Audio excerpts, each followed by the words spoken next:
കേരളത്തിലെ ആദ്യത്തെ radio station Thiruvananthapuram.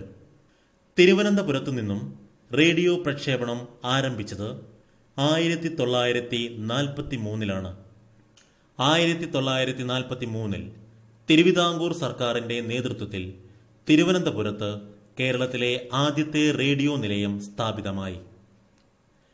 1950 Thiruvananthapuram radio നിലയത്തിന്റെ നിയന്ത്രണം ഓൾ ഇന്ത്യ റേഡിയോ ഏറ്റെടുത്തു. മലയാളത്തിലെ ആദ്യ television channel Doordarshan.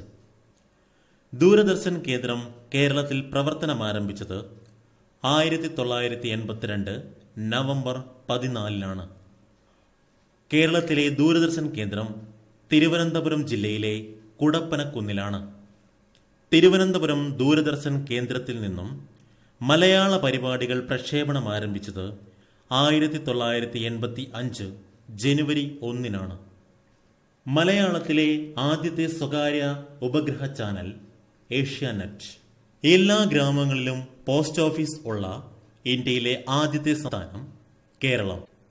Kerala circle നിലവിൽ വന്നത് 1961 ജൂലൈ 1 കേരളത്തിൽ പോസ്റ്റ് സംവിധാനം ആദ്യം നിലവിൽ വന്ന ജില്ല എറണാകുളം.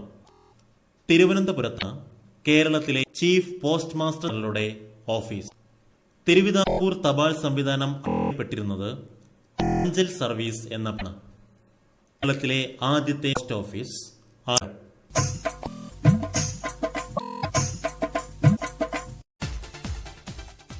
കേരളത്തിലെ ആദ്യത്തെ റേഡിയോ സ്റ്റേഷൻ തിരുവനന്തപുരം. തിരുവനന്തപുരത്തു നിന്നും റേഡിയോ പ്രക്ഷേപണം ആരംഭിച്ചത്